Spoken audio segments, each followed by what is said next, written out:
Welcome to Literary Ramblings Podcast, brought to you by Endeavor Brewing and Spirits in Columbus, Ohio. We are four friends who've been in the book club that's gathered for more than a decade. We read serious fiction, and this podcast reflects our discussion and collaborative analysis. We provide some context and background info, but it is by no means a comprehensive analysis, simply a conversation amongst friends. There will be spoilers, so if you haven't read the novel and would prefer not to hear plot points, please pause this now, go read the book, and then press play.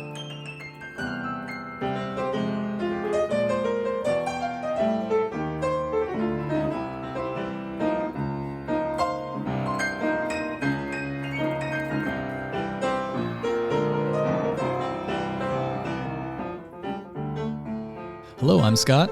I'm Wes. I'm Kevin. And I'm Joe. And today we are discussing Eleanor Catton's 2023 novel, Birnam Wood. Kevin, this was your pick, so why don't you tell us a bit about why you chose it and your initial reactions to the novel? Sure. I wish that the why I chose it was a more interesting story, but I think I got this book as a gift. I feel like Hannah bought it for me simply on its reputation or probably Catton's reputation as a major award winner. And I picked it for the group, I think, because I thought, well, the Shakespearean reference of the title might make it interesting.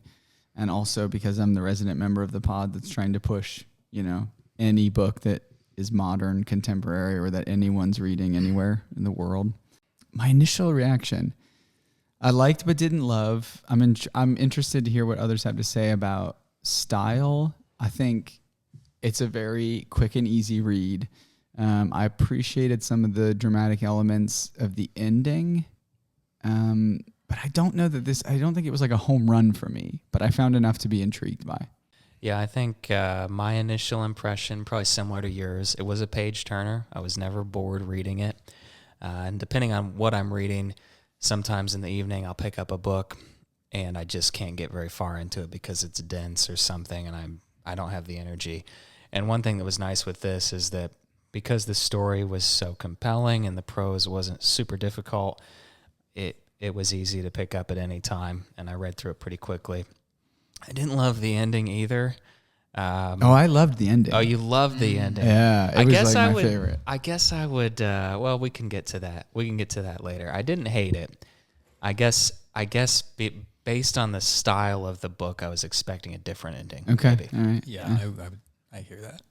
Like everybody, I think I'm going to have the same response. I wasn't blown away with the style. In fact, unless we can demonstrate that she did this intentionally, I thought the style was actually not very good at all. And there was a lot of just telling us the story instead of showing us the story. There's a lot of, in that kind of like fiction writing 101, don't tell, show.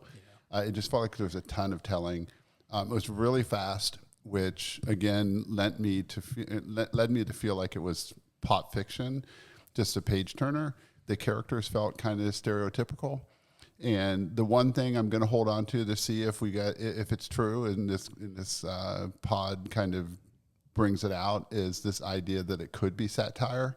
Mm-hmm. And I didn't think about that at all. It didn't occur to me at all that it was satire until I talked to Kevin a week or so ago, and you mentioned it, and it's also on the cover.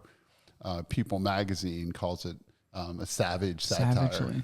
Yeah. So but then I always remember back my teaching days, one of the hardest things for students to pick up on in any kind of assignment is satire.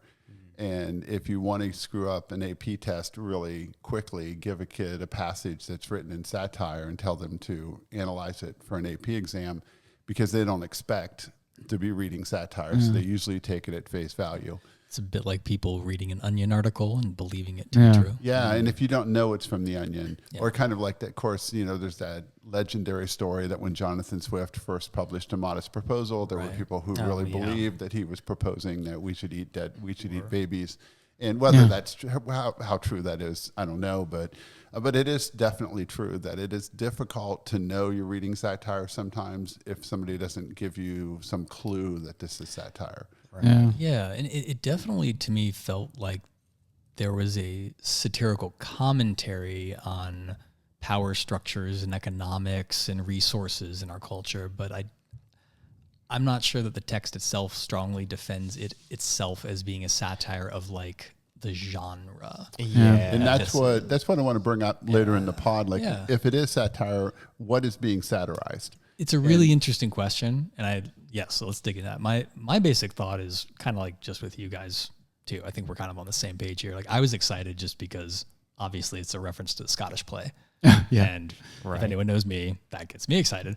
But yeah, it was kind of like, it felt like it walked a line between being a beach read that was flirting with literary fiction. Yeah. But didn't quite achieve it. Joe, I share your opinion about, there was just a lot of like explanation of characters' psychological makeup that was just kind of weird and out of place that I think could have very easily just been done through the action in the book. It largely was, but there was this extra explanation for every character's psychology and certain moments, which is kind of weird. I agree, because I think there's a lot of that. I think exactly what you said. I think a lot of the things we were told, we sort of already knew by watching. I think especially with Mira, I feel like with Mira, I understood Mira just by her interactions. And I didn't need like to hear it explicitly stated. So a lot of that was Shelley too. Yes. It's like, this is what Shelley was feeling. The one interesting narrative technique I think that actually was definitely pulled off from my opinion was how perspective was shifted. Because really it's told in 3 large books.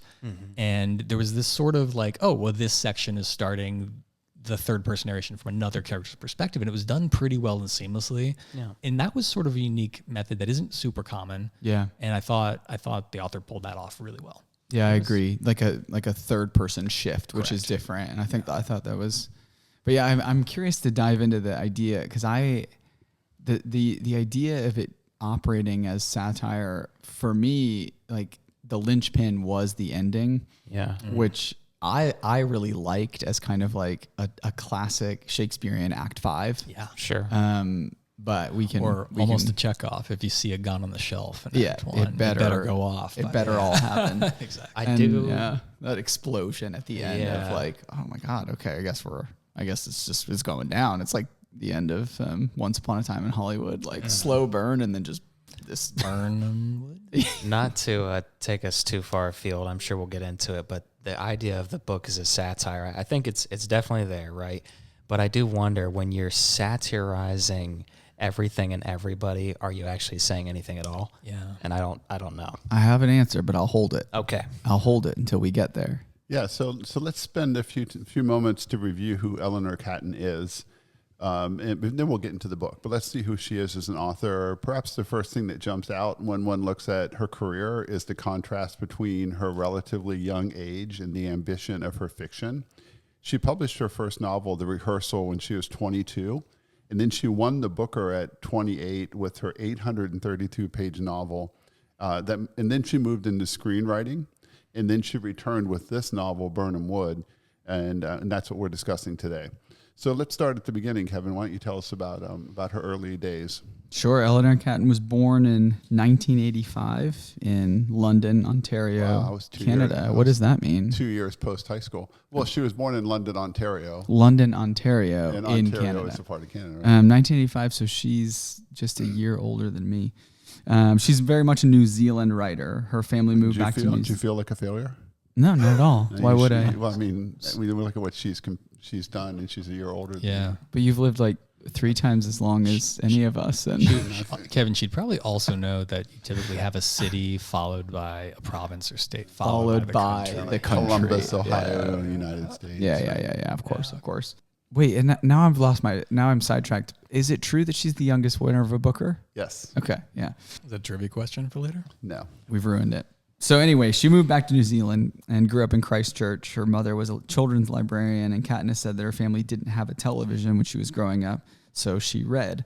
She was also writing from an early age. Her education was almost entirely literary. She studied English at the University of Canterbury, went on to earn a master's degree in creative writing at Victoria University of Wellington's International Institute of Modern Letters. She later attended the Iowa Writers' Workshop, which... What other famous names? Maybe that's on the quiz. A whole bunch of people have gone through that. Yeah. Vonnegut was from there. John John Irving. Raymond Carver. Marilyn Robinson, right? Yeah. Oh yeah, that's right, Marilyn Robinson. Yeah. It's a hotbed Yes. of American writers. Yeah. Huge. Which is so fascinating. It's just Iowa. Iowa. Yeah. They're known for two things: wrestling and writers' workshops. There we go. Anyway, I skipped over it. So Iowa Writers Workshop, she completed an MFA, taught creative writing later. Yeah, and as Joe suggested, her literary career began remarkably early. Her first novel, The Rehearsal, was published in 2008 when she was just 22 years old. The novel grew out of her master's thesis and examines the fallout from an affair between a high school teacher and one of his students. But rather than treating the scandal simply as a story about sexual misconduct, Catton becomes interested in how people behave when they know they're being watched, how private events become public spectacles, how the boundaries between reality and perception can disappear. The novel won several awards and received considerable critical attention. After that came The Luminaries, which I have checked out from the library at least once and never read. Oh, nice. I was curious if checked it out anyone... and then returned it. I feel like I want to read it. I want to read it too. Yeah. Yeah, I think that, that was the big winner, right? Catton began writing the novel while she was at the Iowa Writers Workshop when she was 25. Published in 2013, it is a historical novel set in the New Zealand goldfields in 1866. It involves murder, money, prostitution, fraud, astrology, mystery, and a complicated network of characters whose lives intersect in increasingly intricate ways. The book is 832 pages in its original edition, so it is a big one, but its size wasn't what made literary history.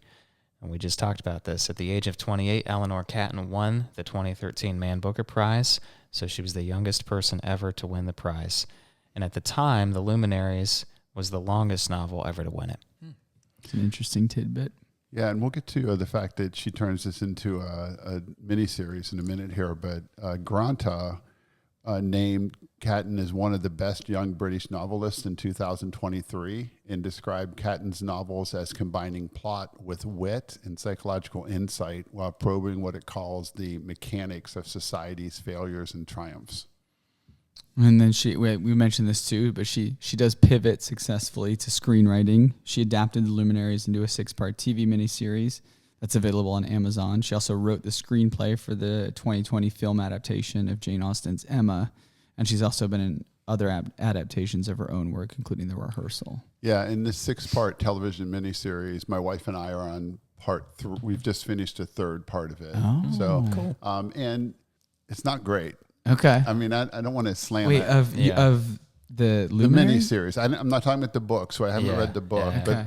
But the miniseries is a 6-part. It got like a 6.4 on IMDb. The problem I have with it, it feels a little bit like early 2000s television. The acting's not great. It's okay, the cinematography, but it's not quite up to like the standards of where you would expect it to be like an HBO miniseries kind of thing. Yeah. You know, and it kind of has that little throwback like you're watching that old TV show. I think it was filmed in New Zealand and it was originally released on New Zealand television, but it's out on Amazon now and it's free to watch on Amazon Prime if you have it. Her 3rd novel, Birnam Wood, which is today's topic, appeared in 2023, so it's pretty new. The title comes from Macbeth, as Scott was saying, and the novel follows a group of young climate activists in New Zealand. The novel was shortlisted for the Giller Prize and was named by the New York Times as one of its 100 notable books of 2023. Then in January of 2015, while speaking at a literary festival in India, Catton criticized the governments of New Zealand, Australia, and Canada. She described their politicians as neoliberal, profit-obsessed, very shallow, very money-hungry, arguing that they were more concerned with short-term economic gains than with the culture, intellectual life, and long-term well-being of society. She went further, saying that such politicians would destroy the planet to preserve the lifestyle they wanted. When those comments were reported in New Zealand, they triggered a remarkable backlash. Then Prime Minister John Key dismissed Catton's political opinions, saying that she had no particular insight into politics. Radio show host Sean Plunkett was considerably further, calling her a traitor and an ungrateful ass. Critics also pointed out that Catton herself had benefited from government-funded art support. Creative New Zealand had provided her with the financial assistance over several years, including support while she was writing The Luminaries. The criticism was essentially this: how could Catton condemn a government for being indifferent to culture when that same government had helped support her career? Catton's response was that the government's support does not purchase an artist's political loyalty. She pointed out, repeatedly criticized the key government and the neoliberal values she believed it represented. Her position was that a writer's obligation was to her own values and ideals, not to express gratitude toward a government simply because it had provided financial support. The controversy did not simply disappear. In a later interview with The Guardian, Catton described the experience as an extraordinarily painful media firestorm. She said the episode ruined her for a period, but also explained that it prompted her to immerse herself in history and political writing. Most importantly for our discussion, Catton has said that this experience helped give birth to Birnam Wood. Yeah, you can like see the novel in that. I mean, that's actually, I mean, I feel like I was thinking of the Lemoyne character and her. That's kind of what I meant by there is satire. This book is dripping in satire about that political commentary of the system we live in. Yeah. And that's what makes the controversy more than an interesting footnote in her biography. It provides some important context for the novel, preoccupied with political power, money, ideology, environmental destruction, and the complicated relationship between individuals and the larger system in which they live. Yeah, it'd be interesting to talk about, does anyone escape from the commentary then? Because it's easy to criticize the Lemoyne character. He's rich and powerful, doesn't care about anything but profit, and he's American, so he sucks. But yeah, so we'll get into that, I'm sure. But anyway, today she lives in Cambridge, England. She remains a relatively young writer by literary standards. She would be 41, I guess. But her career already has had an unusual shape, an acclaimed first novel in her early 20s, a Booker Prize for an extraordinarily ambitious second novel, work in film and television, and then a third novel that moves decisively into contemporary political and environmental territory.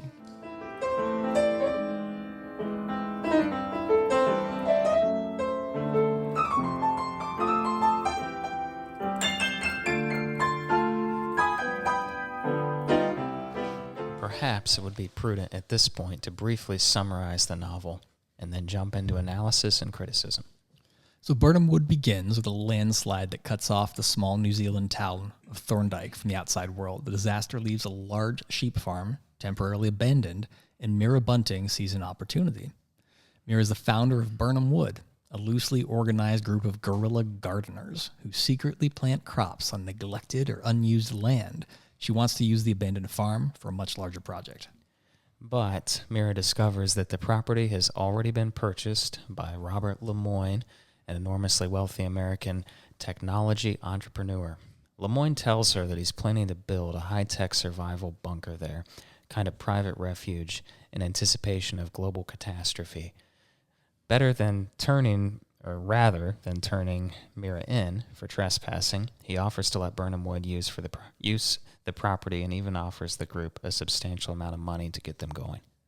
So Mira's tempted by this, even if it's like a compromise of ideals. The problem is that Lemoyne isn't simply a wealthy eccentric preparing for the apocalypse. That was a front.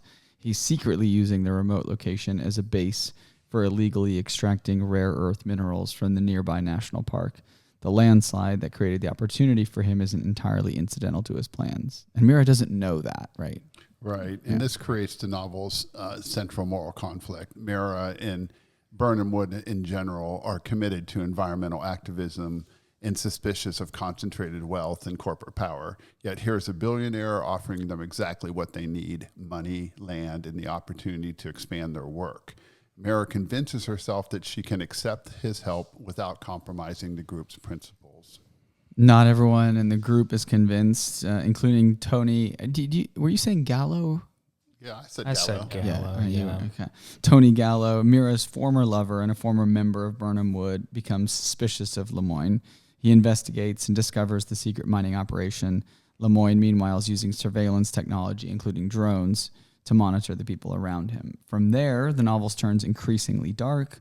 Lemoyne's willingness to manipulate and eliminate people becomes clear. The members of Birnam Wood find themselves trapped in a situation they no longer control. The final section becomes almost classical tragedy. People who thought they were acting according to their own ideals discover they've been pieces in someone else's much larger game. What makes the book especially interesting is that Catton isn't simply contrasting good environmental activists with an evil billionaire. Mira herself is ambitious, she's manipulative, and she's willing to bend rules when she believes the larger cause justifies it. Lemoyne is simply operating on a vastly greater scale because he has vastly greater resources. In that sense, the novel keeps asking the same uncomfortable question: how much of our morality are we willing to compromise when compromising it seems to be the only way to accomplish what we believe is important? To many readers, Birnam Wood is simultaneously an environmental novel, a political satire, a psychological novel, and eventually a thriller. Catton uses the machinery of a page-turner to explore some fairly serious questions about capitalism, technology, surveillance, environmentalism, idealism, and the human desire for power. Yeah, and it's exactly that kind of commentary that seems in need of a deeper dive. Did this novel feel like an environmental novel? Maybe. Did it feel like a political satire? I think we'll get into that. Was it a psychological novel? Does it effectively explore questions about capitalism, technology, surveillance, environmentalism, idealism, and the human desire for power? Let's take these ideas one at a time. But first, let's do the quiz.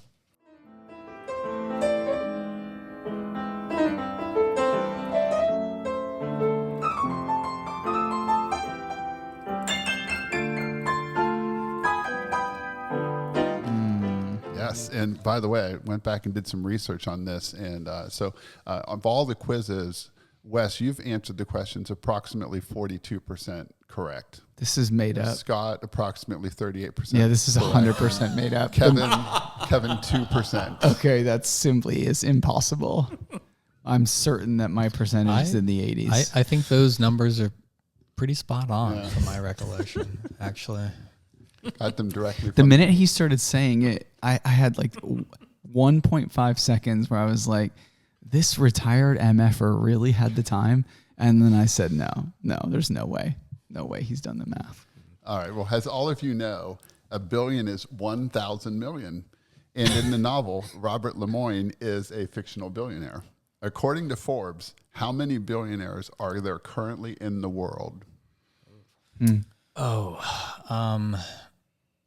Side note, do you think Lemoyne is Elon Musk or not that one-to-one? I don't think it was, well, my interpretation, I don't think there was a direct one-to-one. Yeah, I not think he was quite. kind of a caricature of the idea of the American billionaire, of which I think there's like 1,000 American billionaires. Really? It's a lot. Oh, I thought it was going to be less than that. Is it Yeah, I was something thinking like that? less. Is this multiple Or is choice it- or just Well, I free? just thought we could take a shot at it, see how close you Maybe get. I read something about that. And by the way, a while so back. the number that Forbes released does not include royalty or dictators whose wealth is tied to their positions, and it excludes people whose wealth is not able to be completely ascertained. I remember reading something months ago, and the 1,000 number kind of sticks out to me as a very rough Interesting. target. Okay. And I don't know if that's American billionaires or if that's like global or 1,000. I'm going to go with Yeah. that for a starting point. Yeah, that is higher than I would have expected, but it seems plausible. I'm going to go a little lower and say 700. Didn't Elon temporarily become Trillionaire. the only trillionaire? But he dipped back down. Well, Robert Des Moines has $1 trillion I don't- of assets. My research indicates he's currently not a trillionaire. He's not but- anymore. He but was he may at have the. been. He is the richest man in the world, Yeah. according to the research, at $800 and some billion. I think it was the SpaceX IPO put him over or whatever Until for it like a dipped minute back or yeah. something. Okay, I'll say 1,200. Yeah, they're actually 3,428. So is it about 1,000 American billionaires? That's my next question. These of these 1,828 of them all live in 3 countries. Yeah. So U.S. is one with almost 1,989. What are the other 2 countries that have the largest percentage of billionaires? I mean, And this one isn't of them's- including royal families, so No, like it does Saudi not. It does Arabia, not include things royal like families. that. Because It I was does not immediately- include people whose wealth is tied to their position, their Okay. political position. So But do we think a Middle Eastern country? I would think China would be on that list. China's number 2 at 610. Yeah. Good and guess. then that would be only 300 or so left. Yeah, there are 229 that live in one other country, and then the rest are kind of India? scattered around. India is correct. Yeah. Nice. Yeah. Yeah. Nice. Is that just three largest populations other than Russia? Well, I thought mean, Russia would be up there, but it wasn't. You've got Yeah. India and China, and you have huge divisions of wealth in those places. Yeah. You know that much of the rest of the Western developed world, with the exception of the United States, is kind of a bit more flattened. has created more of a middle class at the exception of the fringes, whereas there is caste in India, there is extreme poverty and extreme wealth in China as well. Yeah, and just for fun, I just did this today. What percentage of the world's billionaires are female? Oh, A very small percentage. yeah. 5%. I'm going to say 2%. I'll go with 6. It's actually a little higher. It's 19%. So I was right. 481. That's good. I went deeply cynical on that I know, one. me But too. to be cynical, the majority of them have inherited their wealth, as opposed to be, quote, self-made billionaires. Okay. So Which is the kind of a richest, fallacy the by richest term. woman is Sam Walton's wife from Walmart. And Oh, didn't yeah. Bezos's ex it Walton? gave away so much of her wealth, right? Like she got kind of 50% split and has done so many amazing That's what philanthropic I've things. read, yeah. Dude, she executed a great plan, marrying that guy for a little bit and then getting out of there. And then putting the money to good work. And then doing some good stuff with. Melinda Gates, Yeah. All right, so as we heard in the summary, Birnam Wood is a fictional group of guerrilla gardeners. In real life, guerrilla gardening is actually a thing. I thought at first that was satire, because I thought this is kind of weird, these people do this. But as we see in the novel, it is the unauthorized cultivation of food, plants, or flowers on land that the gardeners do not legally own or have permission to use. Activists do this to protest food deserts, highly ecological neglect, and reclaim urban space from corporations and municipalities, and foster community food security. And as exemplified in guerrilla gardening, activists are always thinking of ways to creatively disrupt and create awareness. So I'm going to tell you 5 activist activities. One is not real. You pick out the one that's not real. Mm-hmm. Easy. Okay, so one is called subvertising. Subvertising. A practice is kind of like subverting advertising, a practice of hijacking corporate billboards and bus shelter posters and public transit ads. Activists use specialized keys to open ad cases and replace commercial imageries with satirical, anti-consumerist, or environmental artwork. I'm pretty sure that's a thing. That's real. And Joe's not creative enough to make that one up. Okay. Desire path reinforcement. The practice of finding an unplanned organic trail worn into grass or dirt by people taking the shortest, most natural route between 2 points. When cities ignore these natural human paths, tactical urbanists step in to illegally or semi-legally pave them, add gravel, or install DIY stepping stones to prove where infrastructure should be. That's also a thing. I saw something about that That was a while back. remember we read that book. It was your pick years and years ago, maybe pre-Wes even. The book about trails, on trail. Oh, on trail, yeah. There's a whole yeah. blurb about this like when people go off trail to create a more natural shortcut. Absolutely. Yeah. All right, next one is culture jamming in prank journalism. And this is the practice involving disrupting media culture and mainstream corporate narratives by producing highly authentic looking fake press releases and clone websites or staging elaborate public hoaxes. Yeah, I mean, that does exist. There are plenty of satirical websites that are designed to Feels real. be clones. Like I know the South Park guys have done that on a few topics, politically speaking. Yeah. There's a website for War and War. Right. The next one is craft division. Craft division. The intersection of craft making, knitting, embroidery, and ceramics, and social justice. No. So no. it's so weird. It might be true. I'm might going to be- wait till hear the last one. Instead of loud shouting or aggressive property destruction, craftivists use slow, quiet, and domestic arts to leave provocative, gentle reminders in the public space. This includes yarn bombing, knitting colorful sleeves over cold public infrastructure like fences or statues to soften the space, or embroidering small, poetic, thought-provoking political messages onto handkerchiefs and leaving them on clothing racks in fast fashion department stores for unsuspecting shoppers. Well, yeah, I found one of those at the YM the other day. So. Okay. I think that was an accurate description of Joe in retirement, but I don't think it's a real it's a real thing. He's knit his Jimothy You'd be surprised creature how in protest. My needle pointing has really gotten... Yeah. So the last one is ghost bus stopping. Ghost bus stopping.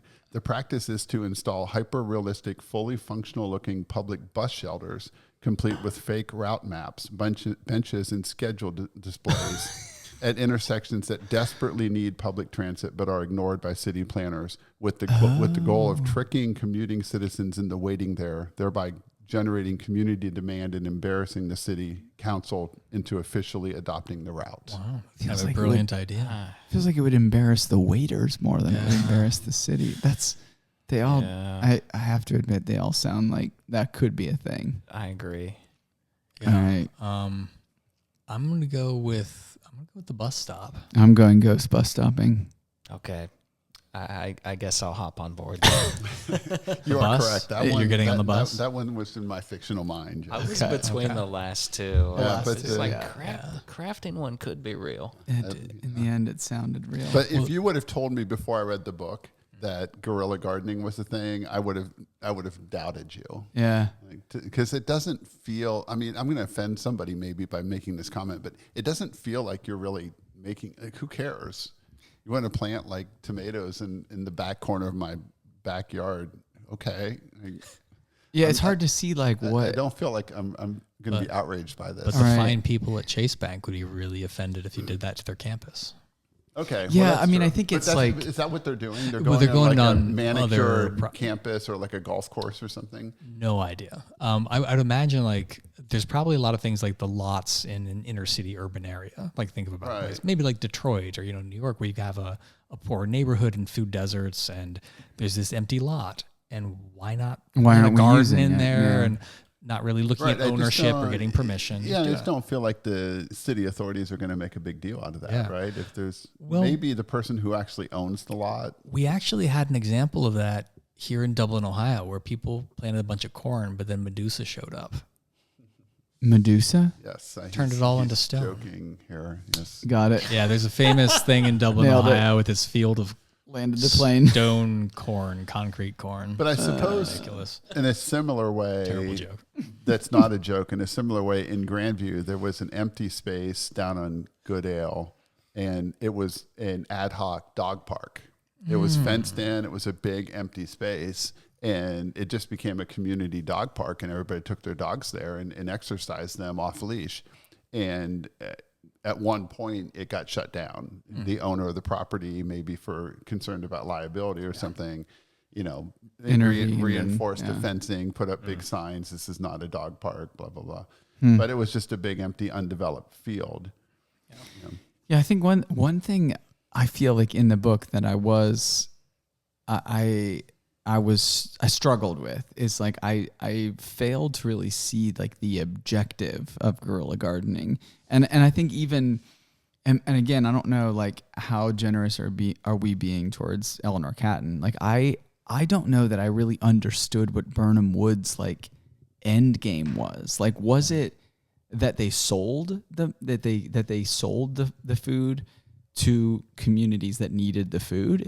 Was that the end game, that they sold their own yield? And I think this is kind of where political satire is dripping from this book, because in a place like New Zealand that is fairly modernly connected, you don't have rampant poverty in the same way that you do in some other parts of the world, right? Yeah. That it's the idea of like these leftists doing this ideological thing to buck the system inside of a system that doesn't really need bucking. Yeah. Where in other parts of the world, it would probably make a lot more sense. Yeah. Which I wonder if that's part of what I came away feeling like we offered the idea of like who's being satirized. And if it is the activists also, are they being satirized sort of as like I'm thinking of like the classic trope of like the suburban white people reading books written by black people in the summer after George Floyd, like is it that kind of group that's like, okay,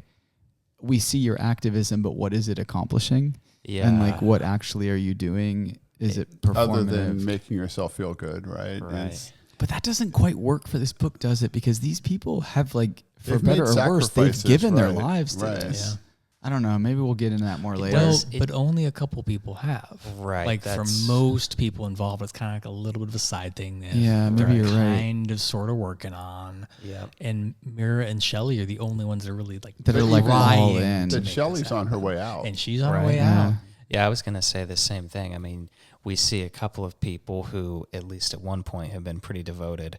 But like you guys are saying, Shelley's leaving, and Mira, it didn't really take much for her to compromise her values and accept the seed money. She also didn't want to do any of the real underlying work to make the thing authentic. Yeah, she was the idea person. Yeah. And the one who really got my goat was Tony Gallo, right? Because he's off wandering the world for a little while, and then he comes back, and he's just inflaming everyone at this meeting. Well, and his fever dream to be the heroic journalist with the scoop. And he was, he was right in his critiques of the power structure, and that shady stuff was absolutely happening up there. Yeah. But he was drawing all these conclusions. Oh, I know. About the government is the biggest thing. It's treason. It's all this stuff. And like he was bringing in, without any evidence or proof, a lot more than was actually there, even though what was happening was terrible. While also being inflamed by his own ego, and so obviously and his broken imperfect. Well, and completely just like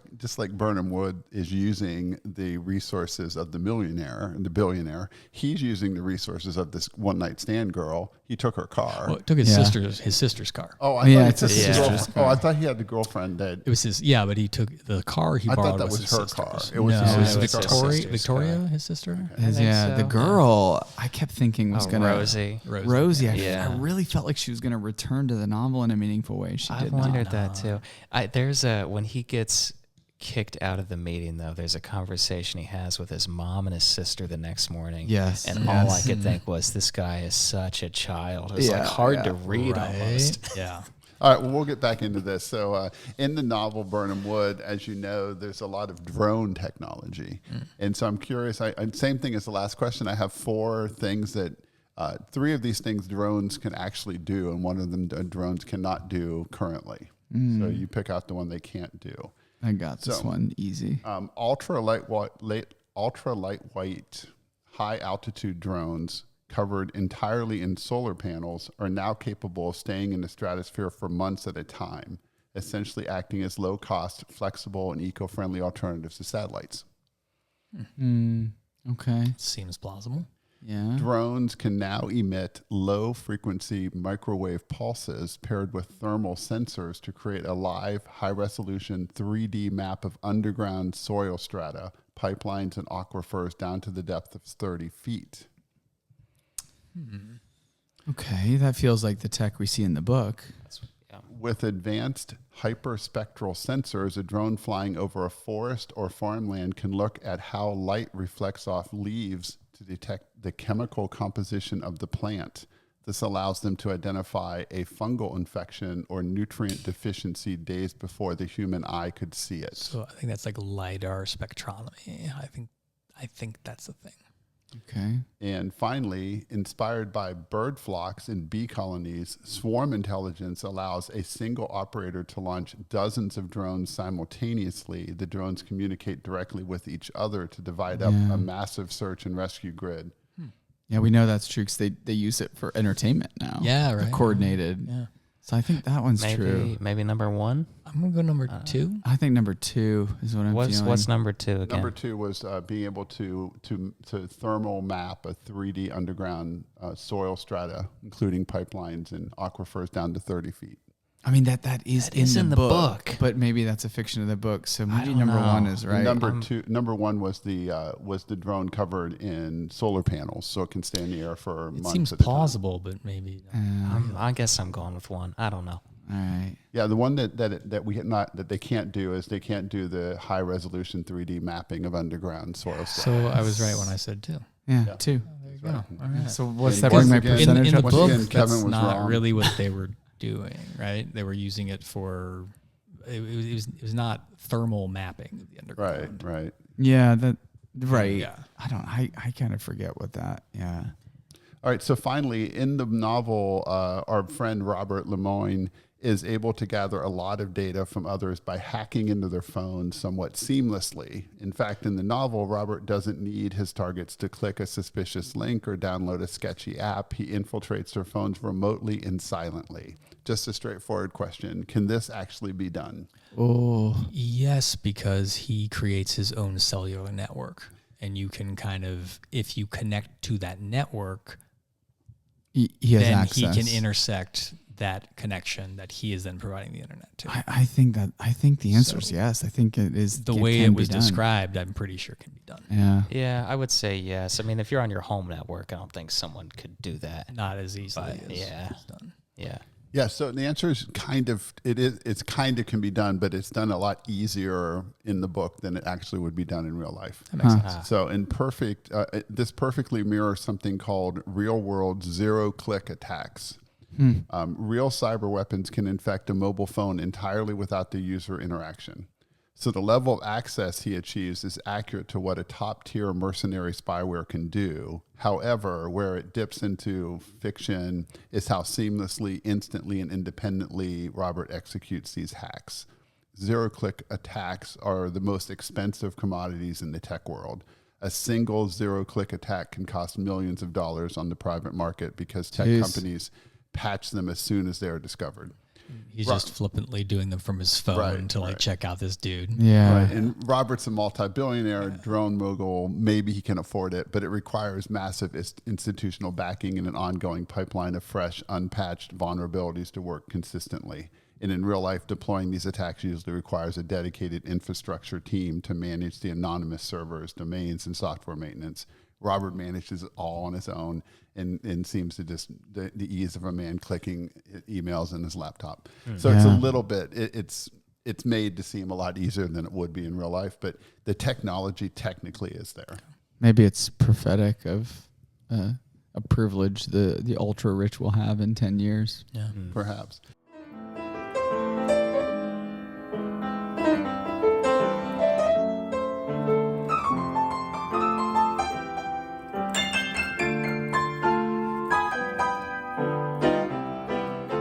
So since we tend to focus on what we loosely call literary fiction, I found myself wondering as I read Birnam Wood, what exactly are we looking at here? Literary fiction or something closer to popular fiction? I mean, the novel is very topical. The prose is relatively straightforward, and stylistically, Catton doesn't seem particularly interested in calling attention to the writing itself. There aren't the unusual structure, stylistic quirks, or linguistic risks that we often associate with literary fiction. And at least to my ear, Catton frequently tells us what characters are thinking and feeling rather than allowing us to discover those things through scene and action, as we talked about before. So what do we make of that? Can a novel be deeply literary by using relatively conventional style and structure? Or does Birnam Wood ultimately sit somewhere between literary and popular fiction? Yeah, it's good. I like the way you phrased it because I think I really like that. I'm intrigued by the question about can a novel be literary while having a conventional style, because I really feel like yes, for sure, that that like it is not necessary that a style be like dense and opaque for it to be literary. I mean, I think Hemingway is a fine example, like fairly simple structure, but still. And even someone like Toni Morrison that is not super complex. The sentence readable structure and is readable and narrative, but like absolutely is literary. Without question. I'm thinking of even more recent, what we just read, My Brilliant Friend. Right? Yeah.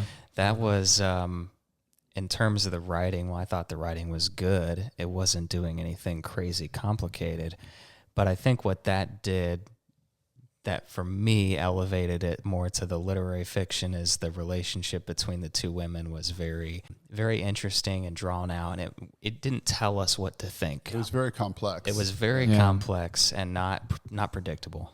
Yeah. Yeah, and the two that you mentioned with Hemingway and Toni Morrison are both writers, though. Yeah, they're not necessarily experimental, but they're both dripping with their own style. I mean, there are Hemingway contests to write the best bad Hemingway. They imitate this guy's style, and So they did do something. You can read Toni Morrison and know you're reading Toni Morrison because of the way the sentences are built and the way the language is flowing.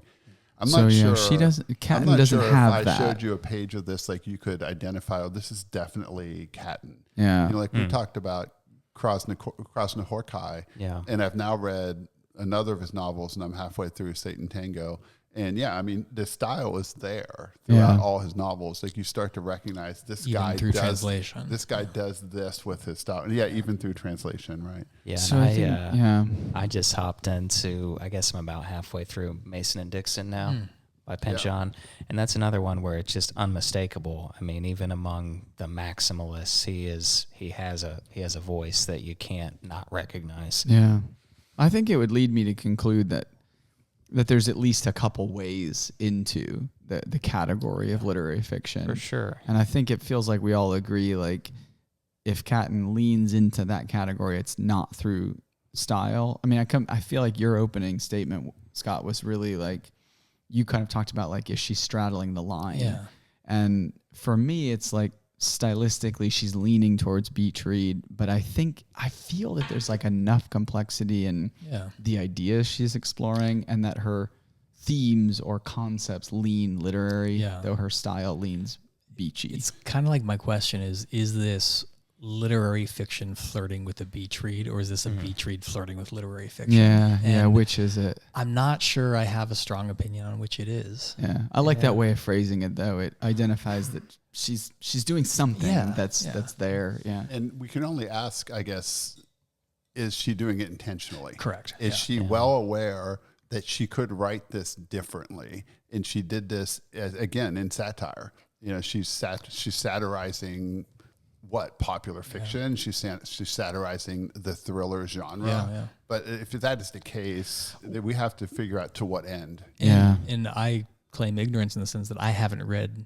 anything else by her. I'd be curious. That makes me want to read the Luminaries, because I want to know. That was the prize winner. And using those as comparative texts, if the one demonstrates, oh no, this is not her style, but if it's doing the same kind of things, then maybe we could say that's more an affect of the writer and not an attempt at satire. Because I wonder that sometimes, like, about someone like Richard Powers, where, like, with the Overstory, I mean, is it possible that a writer sometimes chooses a more accessible style out of a desire for, like, a message to be received more broadly? Yeah. And is that a choice we I don't respect? think there's anything wrong with that, but it changes the aim. Because I think if we say what you just, if I use your words you just said, that writer like Richard Powers has a message that they want to disseminate. He believes that fiction in his mind is an effective way to push that message. Yeah. I don't believe that. Yeah. I personally do not believe that fiction is the best way to push a message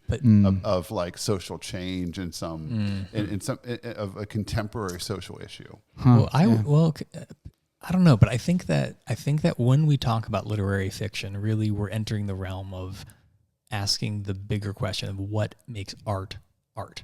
And I think that doesn't just apply to writing. That applies to film. That applies to music. That applies to visual arts. That applies to performance. And we have the same medium accomplishing different things. You know, copy in a newspaper, copy for advertising, things like that, you wouldn't say is art most of the time, right? But not all novels are attempts at being art. Yeah. Is this art or is this entertainment? You know, where does that line... Yeah. And what is it trying to do? And I think with art, there has to be some sort of either response or attempt. I like to go back to Orwell's 1984. Yeah. So 1984, arguably incredibly influential, really, well-read. I wouldn't consider it necessarily great literature, but it's a really effective message novel.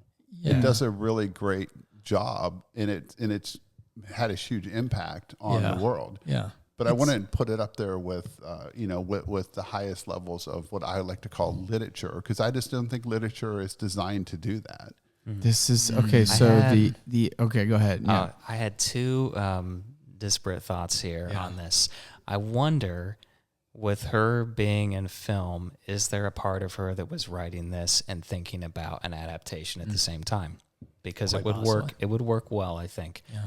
And my second thought is this: when we're talking about the satire, and I'm willing to be argued into believing something else. But I would say, as I'm reading it, it felt like the person who's like, both sides of both political parties are just incredibly corrupt. Yeah, and it was kind of like, hedging your bets and not really committing to either side, just saying they're all bad. And to me, that's just not very interesting. It's like, you're telling me something I see in my own life. Yeah. And as you know, Scott and I both reference South Park a lot. And Sure. I'm a big South Park fan, but South Park is exactly that. It takes it attacks everything. Yeah. True. There's no one spared. Yeah, Yeah. nobody's spared. I think though, for our listeners out there and for Joe, I would encourage reading the foreword to Sula by Toni Morrison, in which Toni Morrison herself addresses the exact question of like her perception as a writer starting out in like the 60s and 70s, that a writer cannot write both for aesthetic aims and for social purposes. And it's like a 7-page intro that has a really interesting way of tackling her rejection of that idea. Before Joe made a comment and I responded to that and then Wes did, you had said something to the effect of, do you think she was choosing to write in this way to achieve greater marketability or readership or whatever that might be? And I would also ask the question, other authors had made the opposite choice. And I present The Tunnel. Yeah. Who literally after 100 pages of ridiculous postmodern dribble says, oh, this was a challenge to test the real readers. Now the story's going to begin. Now that the real ones are or here. Even James Joyce in Finnegan's Wake. He's making it intentionally opaque for whatever effect he's trying to achieve. It's the opposite decision. So I don't know that one is any better or any worse than the other. It's a choice. Just a choice. Yeah. Well, to make it even more confusing, we have the Shakespearean reference to Macbeth in the title. So that gives it like another twist. Does it suggest we give Catton the benefit of the doubt and assume that her genre-driven approach is intentional? The novel moves quickly. The action and emotions are often told rather than shown, and many of the characters can feel somewhat stereotypical or even shallow. Those are all conventions of the suspense or thriller genre. So are we meant to see Birnam Wood as a satire of those conventions as well? And as I said, my copy, and I see Kevin's copy too, on the cover, it says savagely satirical thriller. Yeah. Although that description comes from People magazine, which seems interesting. So how much of my satire itself? So how much of what might otherwise seem like a weakness, the straightforward prose, the stereotypes, the emphasis on plot, is actually part of Catton's satirical design? In that, that's kind of like simply putting a pretty overt reference to Shakespeare as your title and making kind of a flippant comment about it in the opening chapter within the first 50 pages or something is very much kind of like a pop fiction thing to do. All right, right. See, I think I would be inclined to argue that she does do more than that, though. I think, like, I actually think the novel, like, in a lot of ways follows like a classic Shakespearean tragedy structure. And the metaphor of Birnam Wood coming down to like reclaim those who are ambitious for power. Yeah. And this is the final prophecy of these gardeners coming down the hillside. Right. And then I suppose the modernization of it is that like in her version, in Act 5, everybody dies. Yeah. And nobody, whether good intentioned or not, nobody survives. No, the guy who was knighted, his wife survives. His wife survives. Right. No, she gets gunned down by the security officer. The driver. Okay. I was thinking the driver. The literal only person who walks away from the driver. Yeah, the driver survived. Yeah, because in the Shakespearean tragedy, in the strictest sense, all the main characters need to die, but there has somebody lives to tell the story. And that's literally the driver, who is like an unnamed character who seemingly has no loyalty, which I think is where the book does become a really interesting, like, if we're talking about the potential for satire, there's 3 clear categories: the journalist, the capitalist, billionaire, and the activist. Yep. And not a single one of those categories lives to tell any tale or affect any change in the world. And the only person that walks away is a meaningless nobody. A mercenary who has no issue that he cares about. Yeah. So I feel tempted to feel like she was really doing something here, of just like all these people who had great passion, independent journalism, and like capitalists, like pursuit of wealth and like Yeah. fight for what's And really true, and There's they're all also, dead. I mean, on a smaller level, there's one other satire there of Owen Darvish who gets knighted. the Like, knighted. Yeah. he's just kind of this bumbling fool who gets Yeah. this, Right. and he's all proud of this title he's gotten. Yeah, and then I mean, yeah, And to me, because it does work on those levels, kind of structurally, it's like it's hard to buy that it's a satire of this genre. I agree. Yeah, and I don't think any of us reads a lot of thrillers. No. But I would say I don't think she's that granular in what she's doing here, where she's like trying to satirize a genre. yeah. But I do see, I mean, no one is unscathed. The idea that By the like end. the ineffectualness of human Yeah. agency, like that's I think what I'm coming away with is like you've got all these people, including the billionaires, Yeah. down to the small man, the journalist, just trying to break, like find the scoop, Yeah. and all of them believe themselves to be sort of like heroic in different ways. Even Lemoyne, I think, thinks of himself as godlike. Yeah. They all have like a self-perception of their own heroism, and they all end up dead and sort of changing the world not at all. And I'm like, that's bleak, but is that what she's doing? I don't know. Yeah, and I would say we've read a lot of books in the past year that seem to have similar messaging in them. But this one, the tone was very different, because there's at least part of you as you read this where you think there's some kind of ending where someone might come out on top. Like a good guy might do something. Right. And I feel like the voice and the tone in the book, that's kind of where I was expecting it to go up until maybe like the last 20 or 30 pages. And I thought, nope, no way. No one's escaping. But a lot of what we read, the tone is bleak, and you pretty much know this is what the author thinks from the beginning. Yeah. So I guess we're left like, does it work then, the Shakespearean tragic ending, or are we left walking away feeling like, okay, well, what was the object? Yeah.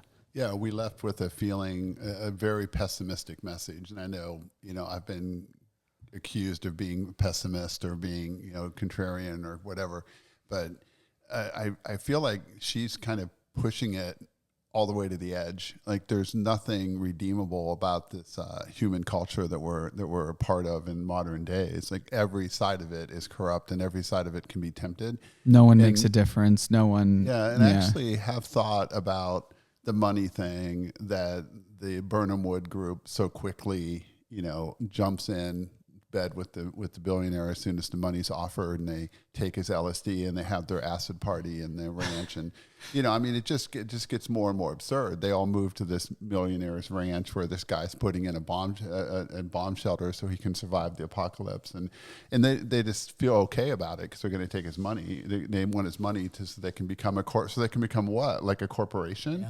The thing that they're against. And I've often thought, no, a nonprofit. Yeah, nonprofit. Right. But I've often thought, like, how many times are we all hypocritical like that? How many? How many? I don't know if somebody waved what number of they'd have to wave in front of my face for me to not feel like I'm gonna hold on to my values. So if you were the driver, how much would you have to deposit into your bank account and tell you it would be 100 times that amount if you just kill these 20 people?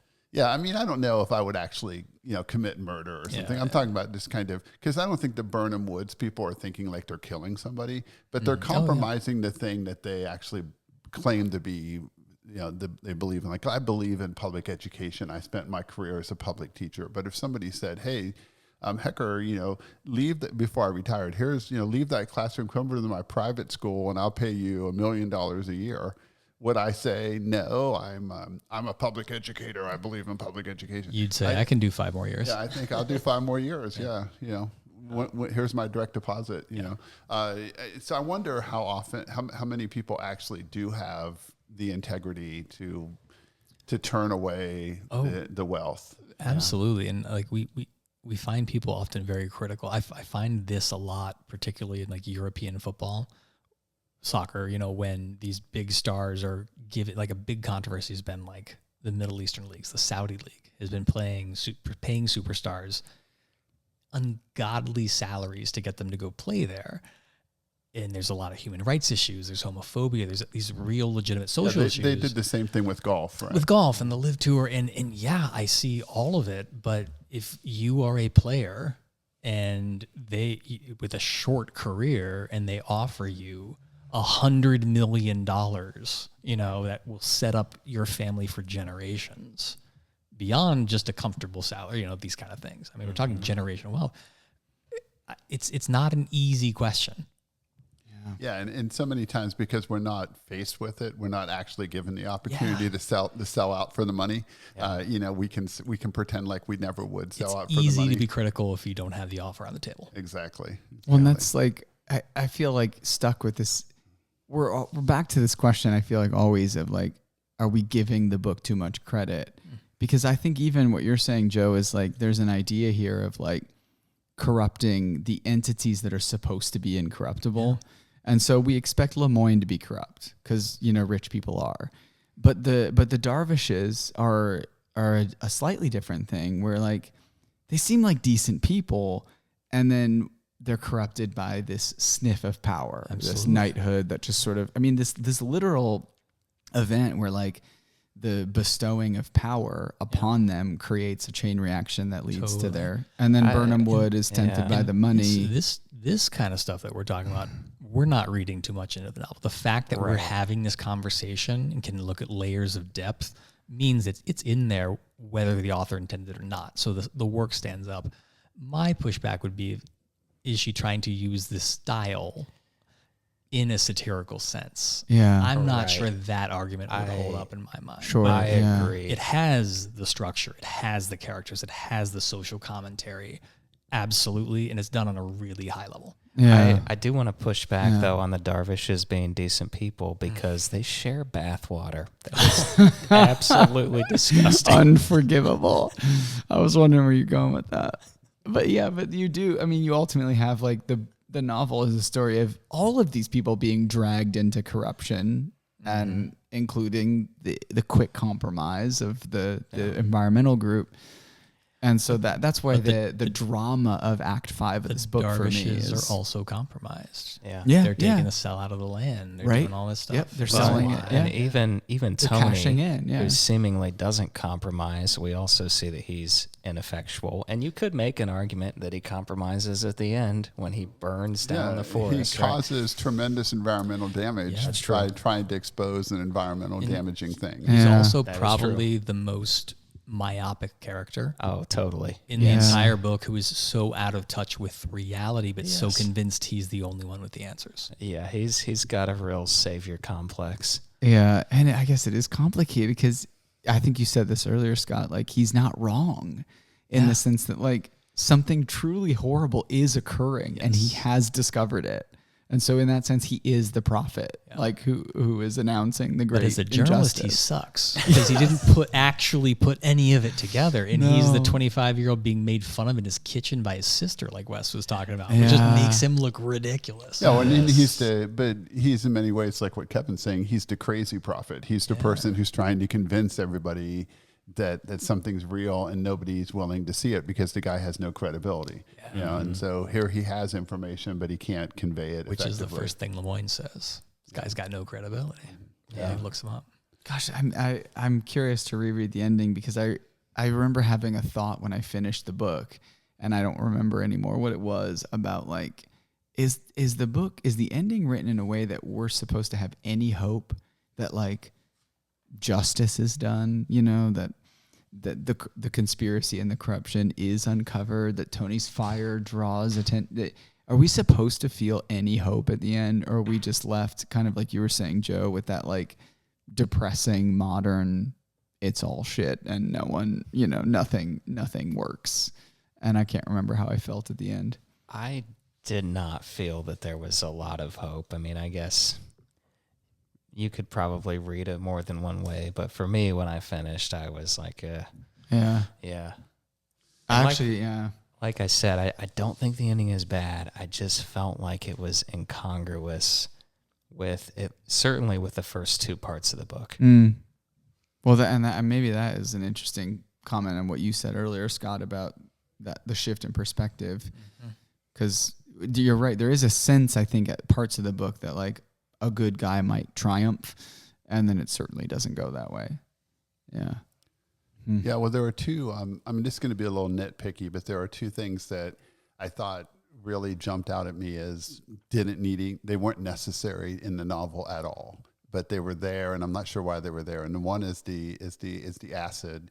You know, the billionaire is microdosing acid, and then he gives the whole party so they can all have their acid trip. I'm not sure like what that adds to the book at all. It just felt kind of contrived and just throw it in there. I think that for lack of a better term, cheesy plot device is the distraction that the rest of the Birnam group needs, and that Shelley is under the influence and not fully aware when she kills Darvish. But he didn't intend for her to kill Darvish. Absolutely that was not. Completely unplanned, and it would not have happened had she not been on having an acid. And that's exactly what I'm saying. Right. And so the novel needed that to happen. Yeah. And so the only way to make that actually happen without everyone instantly realizing there was an accident out front. Darvish has to be killed somehow to create precisely as the beginning of everything. And if Shelley had just got in a car under complete sobriety and killed a man, every single person there would have instantly known that had happened. Yeah. The fact that they were all tripping feels you know, and it's so like Shelley didn't even know what was going on. It's like a Deus Ex Machina, right? It's like a device that just solves a problem. Yeah. Yeah, and I guess I didn't really care for it. And I also didn't, I'd like to talk about this Shelley character a little bit, because at first I'm thinking she and Mira are in a relationship, like more than just a friendship. Mm-hmm. It feels like they're a couple, and she's like breaking up with her in the very beginning of the novel. She's going to like figure out how I can get away, and she's going to manipulate me and try to make me stay, and I'll feel bad about it, but I really want to get away. And it feels like she's breaking up, but I can't tell throughout the whole novel if they're actually like what their relationship is, if it is like a romantic relationship or if it's more just of a friendship. And if it's a friendship, why was it such a big deal for Shelley to leave? And then, of course, Shelley sleeps with Robert. I thought, again, completely unnecessary to the book. I didn't see any reason how that advances the plot in any way. Yeah, like increasing blind spots. It's funny. Your question, you mentioned My Brilliant Friend. I like weirdly thought of their friendship as like somewhat similar to the book from, or the women from that, where it isn't a sexual or physical relationship, but there is this like weird, kind of weird like emotional control. Yeah. There was, as with much of the younger generation, there was a bit of a sexual fluidity that was on the table and characters were open about. And I think that's kind of real, especially to the sort of people and the sort of characters that they would have been in sort of a real situation. I think the sex thing with Shelley, though, I think is interesting because there was an undercurrent of sexual connection that created disarray as an act of manipulation. Like with Tony and Mira does first. that to Tony. Yeah. By her own admission, in an attempt to not have him leave. And he feels tremendous guilt about it, as does she after the fact. Shelley was planning to sleep with Tony as revenge. And so Shelley, to me, was like, I don't think it was revenge. It was her way to break up the relationship with her and Mira. But no, she was also like seeing Wasn't that her plan? Like, I'm going to sleep with this guy, and then it will be a convenient exit strategy. Yeah. But so to me, though, Mira and Lemoyne were obvious manipulators. Yeah. Like on the surface. Lemoyne with his billionaire thing, and Mira was sort of like the social communal manipulator of getting people to do what she wants. She was very good at it. Whereas Shelley was the quiet mouse in the corner, but really deep down, just as if not more manipulative, and knew exactly what she was doing and was conscious of it in a way that I don't think Mira was. And so the whole thing was they thought Mira was going to be sleeping with Robert. They thought Lemoyne and Mira were sleeping together. Right. Everyone was under that assumption. And when Shelley took over and was going to be the person getting the $1 million from Lemoyne, that is when she slept with him. It was a consummation of that contract and also a deep form of manipulation. Yeah. And it was surprising because it was Shelley. Yeah. but it wasn't surprising, Right. Because it was Shelley. Yeah. I can definitely, I can see that. And I think I had a similar experience and thought of Shelley. I also, I think it was toward the beginning of the book when they're talking about Tony and Mira having slept together. Mira spends it in a way that makes Tony look really bad. Yeah. And is aware that she's doing that, right? Totally. She was not like inebriated. He seems to have been more so because he doesn't have a super clear memory of it. And she's essentially, she's implying that he like kind of raped her a little bit, you know? I don't know if maybe that's too strong, but basically that she was not in a place where she could really consent. Yeah. But from her perspective, she was saying that she's the one that took advantage of him to manipulate him. So they're both saying kind of the same thing externally, but we're both kind of motivated by the same thing internally. Yes. And then Lemoyne was equally manipulative, but kind of like, yeah, I've been here before. Just so you know, I'm kind of gonna be a dick the rest of the day to you, so don't take that personally. Last night was fun though. Maybe let's do it again. Yeah, you know, it's just like what? Very like almost like who's the Christian Bale character in American Psycho? But that's just exactly, and it's exactly what we expect. It's very predictable. It's very stereotypical. Lemoyne doesn't do anything that we don't. That's out of character. He's the stereotypical asshole billionaire. And what is out of character though is the liberal group of the guerrilla gardeners, how quickly they turn. And I'm going to sound like I'm contradicting myself here, because earlier in our conversation I talked about how if you wave money in front of people, sometimes they'll change their minds. However, he's a little different. He's a billionaire, so he's Elon Musk. Yeah. And if Elon Musk walked into my classroom and said, "Hey, Joe, you public educator, come teach in my school for $1 million a year," I do think I'd probably say no, because I just despise the man that much. And what that person stands for. Right. It's not. Which I do feel like you see Mira struggle with that. She's like, but you stand for everything I hate. Right. And I mean, and these people who are, and they're actually activists. They're actually out there doing this. Yeah. Their enemy, their sworn enemy is concentrated wealth, is billionaires. And so the fact that they're so quick to get in bed with this guy seems a little too, there's not enough work in the novel to convince me that seems real to me. Yeah, I get that. Because I think unless it's satire, unless it's just satire. Well, right, then it just becomes like, I think a greater argument for all these groups of people are so willing to capitulate in the end, which now weirdly makes me think that like we're not thinking enough about Jill Darvish, who is maybe the only character that does something surprising to me. That is true. Right. When she like shows up with a rifle and I'm like, who is this woman? And then shoots him. And like literally kills, slays the giant and dies for it. And I'm like, is there something more happen? I mean, again, I'm trying to think about it in the context of a Shakespearean drama.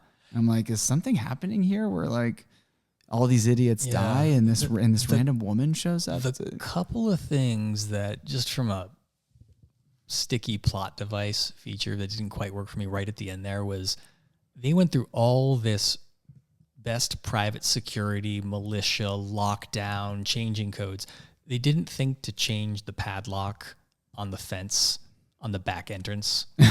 Like, that's a little weird. And then she instantly noticed that the chemical poisons were gone and immediately knew what was happening. Yeah. Right. Like, it's a little quick. Even you go out into your own garage, you might not even notice that a little thing is missing. You know what I mean? Oh, I have my poison clearly marked. Right. Yeah. You know, it's like. But I guess in the sense, it is her home. But she wasn't the one doing that work. That was her husband's thing. And she clearly pleaded ignorance to a lot of that throughout the book. Right. I mean, I've got all kinds of stuff in my garage that my wife couldn't identify, you know? And that's. Well, and this is what I want to be careful of when we talk about this book on the podcast, because I don't want us to just slam the book. No. And so the question is, we either have to give it the benefit of the doubt and talk about it as this, interesting satirical statement about how people sell out their values and how there's not really any true environmental cause that's pure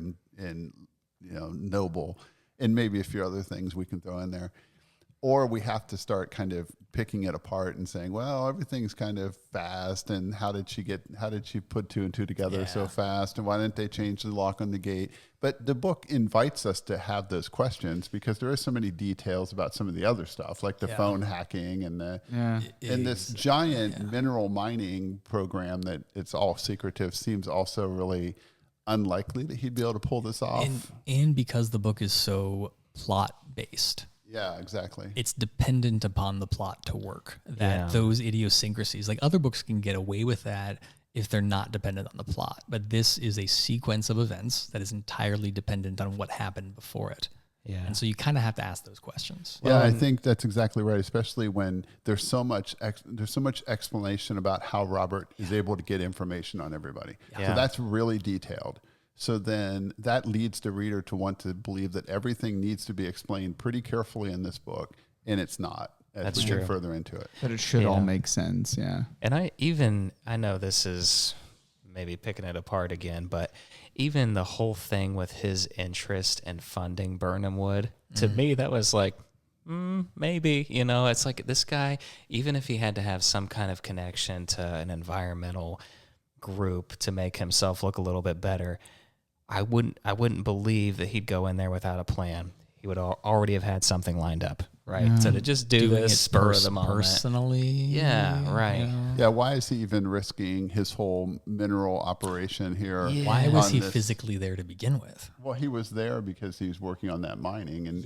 But why was he himself physically there? Oh, I thought that made sense because he was trying to buy the farm, the Darvish but that deal was already in place, and to get his bombs and his it was like a front, right? To get that he was going to have this bomb shelter. Well, no, I get why his people were there. I get why his people were there. Elon would never have been. Elon wouldn't have been flying his private plane to just like check out the field one day. Right. Yeah. Right. Yeah, I don't know though, because that gets into like the psychology of it, where I'm like, maybe Elon would, maybe because like these people are weirdos, like right. Lemoyne is a weirdo, and I there's a part of that I don't really struggle with the veracity of like this dude's a weirdo, and I feel like all the ultra rich are, and if they want to fly in and dabble in one of their pet projects, it doesn't seem outlandish to me. I don't know. I could see that part. I guess I still get a little hung up though on why he would want to put his operation at risk by bringing in these 20-something guerrilla gardeners to be right next door to his project. So that was strategic in a sense, right? He felt like it would be good cover for the.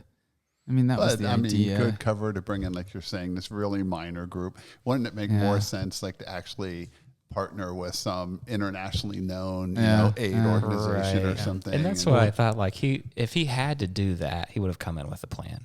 It already would have been in place. Sure. He would have just seen Mira as this as a nuisance, and we need to get her off the land, get her out of here. Unless the idea is like we are supposed to see that Lemoyne has like he's genuinely struck by Mira in some sense, and that's where we're doing it out of spite. Remember, before he made the decision to fund Birnam Wood, he was out to dinner with people that were pitching him on why they should invest. Their cause. I forgot about that scene. He hated them, and so in his mind, he's like, "These people suck." Out of spite, I'm just going to give this money to this ragtag group of this girl I kind of wanted to sleep with. I kind of forgot about that scene. Yeah. There is a true recoil to like the granola nature of Birnam Wood versus these people that scene, that dinner scene is actually producers, right? Yeah, it's actually a pretty good scene. Yeah, that was funny. He's disgusted by them.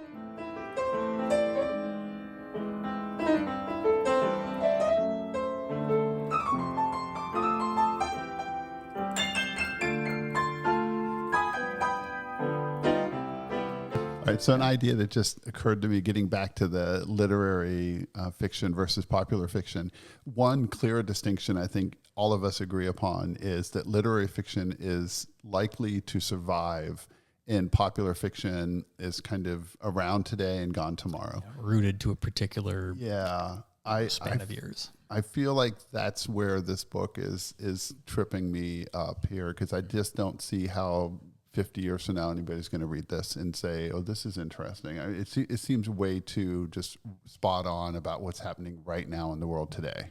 I feel like I struggle with this question these days. I've like arrived at a point where it feels really. You mean the idea that literary fiction has an idea to survive? Well, I think more the idea that that I could have any idea whether a contemporary text could or could not will be relevant 50 years or 100 years from now. Yeah, because I think it's easy to see that this book is very much steeped in some very specific contemporary context, but it's also broadly about power and greed and so it feels hard to me to know anymore. Yeah. It's what will people decide to focus on? I think that the word that you use secondarily, relevance, is a lot more important than survival. Okay. You know, you can have books that aren't actually relevant when they're written and they don't really survive, but then are rediscovered that suddenly are relevant, out of place, out of time, and the opposite.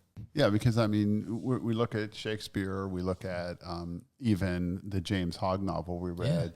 You know, these books are they're taking place a long time ago, but they're dealing with a universal message. They're dealing with a universal idea that still is true today, and I can still understand the corruption of power that Macbeth is the going Odyssey. through. Yeah, and the Odyssey, of course, right? Going back to the one of the originals. For some reason, you might be right, Kevin, because Macbeth is also rooted in a moment in time, right, where kind of grabbing political power was something that some people were aspiring to, and that's still relevant today, but in a different way. The events in Macbeth would have taken centuries before Shakespeare's life. Yeah, so it weren't contemporary to Shakespeare, right? Correct. So he's not writing but I think I'm still, because to that point, I think more of someone like Dickens, who is often engaged with very contemporary, social political events, but his novels are still very obviously about bigger, more enduring things. Mm-hmm. So I think mostly what I feel is I don't know. I never know how to answer that question anymore because I'm I just don't know. Yeah. I mean, maybe people will find this book to be a compelling exploration of the futility of humanity and the pervasive greed in all people, or maybe it will drift away. I don't know. Well, and maybe what Catton was really trying to do was to encourage people to read and learn about Macbeth. And so she wrote a whole novel, gave it a title, and it worked for me because Macbeth is one of the Shakespearean plays I didn't know very well, and I've never actually read it. And all of a sudden, so I went. Now I've seen 3 adaptations of it since we decided to read the novel, and I know the work really well now, and I read about it and I learned about it. And so in that respect, if that was her goal, it worked. Denzel Washington, Mel Gibson. I didn't see the Mel Gibson one. Okay. Yeah. There's also a Japanese one that's really good from the 1950s. Okay. Yeah. But the Denzel and Frances McDormand, you watched it? Mm-hmm. I love that one. Yeah, Hannah hated that one. I'm not sure what I felt about that one. Yeah. The witches are very clever. But it was super. But it was super cool. To just immerse myself in Shakespeare. My wife and I said, "Will you watch these with me?" She said, "Sure." And we watched 3 nights in a row. We watched 3 different adaptations, and we by the end of the 3rd night, I knew that play pretty well. Yeah, that's cool. Low wind come rack. At least we'll die with harness on our back. I don't know if I know it that well. You have Eleanor Catton to thank for that. Yeah, I do. Really. I mean, so in that respect, I mean, maybe that was her goal.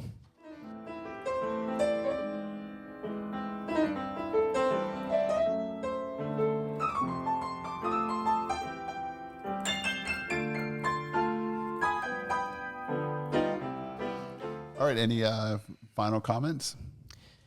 I guess for me, I think the conversation has maybe made me have a little bit more respect for the book and what it's trying to do, which often is the case when I didn't love one of our picks. I will say, though, I think the ending is good in terms of it is doing the Shakespearean tragedy thing, but the tone of the book is all over the place, and I feel like, to me, it felt like I was being misled a number of times, or that it just, maybe the better word is what I used earlier, which is that it felt incongruous to me. It wasn't a super smooth reading experience between the 2nd and 3rd parts in particular, I would say. It was a page turner. I did enjoy the reading experience, but I'm just not sure how much it's going to stick with me. Yeah. So Yeah. I don't know. It was okay. Yeah. Yeah.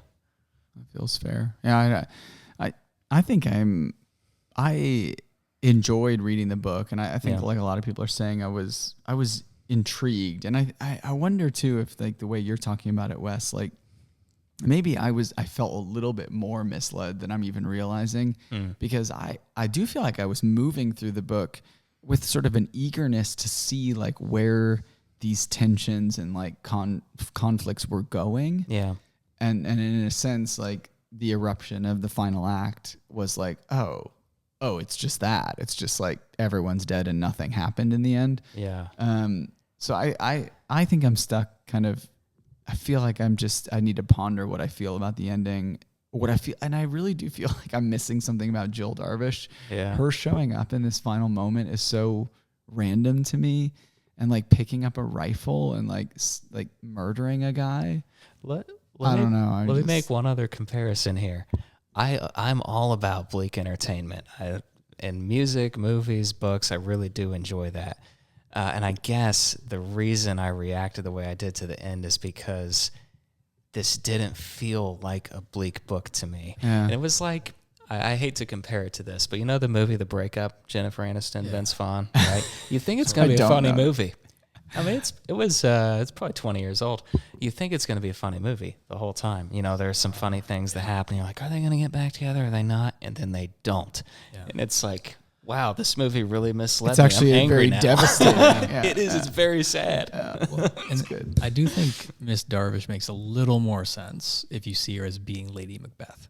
Okay. Yeah, If that's why I'm Owen wondering. and they're the owners of the land. There's this power grab of he achieves a title. And she's pulling the strings. This is where I She's feel like I'm pulling the missing something about strings, her. And he's the one that's kind of manipulative. And then, so when you look at it through that lens, if you want to make as close to a one-to-one as you can, but she's also kind of on the fringes of things. I think that what you're saying is what I feel like I've been like a bit ruminating on, because Lemoyne knows this too. Yeah. Lemoyne knows that she kind of runs the show.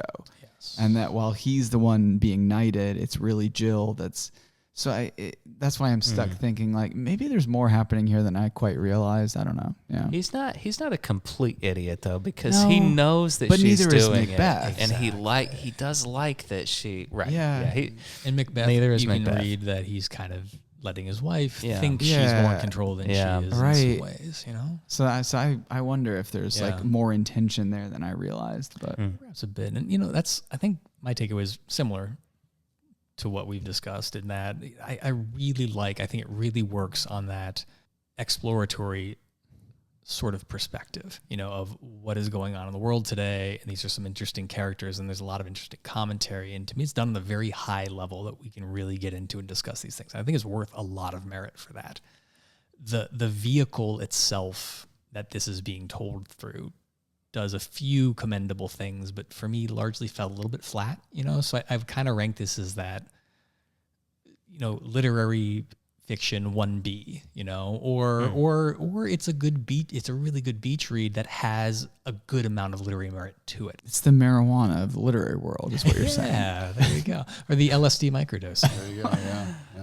Well, my final thought is to bring us back to the political controversy that Catton got herself into with the comments she made at Literary Festival, and then that blew up and some media backlash and some criticism of her that she describes as being really frustrating in her life, and then this novel, by her words, was kind of maybe a direct response to that, or at least somewhat influenced by that experience. So maybe she was in a really like kind of like the world sucks, people suck, all these causes, these billionaires. There's I'm just gonna kind of throw all this out there. It's kind of be like my angry vomit into a book, and it's not, it's structured. It makes sense. You follow it. The characters are there, but like I said, they're a little bit predictable to me, a little bit stereotypical. I would have liked to see somebody behave in a way that I didn't expect, but everything just kind of fell into place the way it seemed like it was going to, and it was a really fast read, and like you said, which I think in some ways is good, but in some ways it makes me a little bit skeptical that it's just too easy to read this. It's just too fast, and I don't have to put any thought into this. And and like Wes said, it did feel a little bit like a screenplay, like you could see this being developed into a Netflix series or something like that. Yeah, it was probably not quite as fast as War and War, but close. Oh, you thought War and War was fast? That's a good comparison. Well, Scott, you have our next pick. What are we reading next? So I picked up a book called Pachinko by Min Yin Lee. It's a Korean novel that was ranked number 12 on the New York Times top 100 books of the century. It was also a New York Times bestseller and a National Book Award finalist. So it's something that's a little bit out of our cultural realm and kind of a fun book to step into. It's apparently a multi-generational family epic. It's received a lot of critical acclaim, and I'm excited for us to dig into it and see what it's about. Yeah. All right, and we'll get that pod out on that book in probably about a month from now. So thank you for listening, and keep on reading.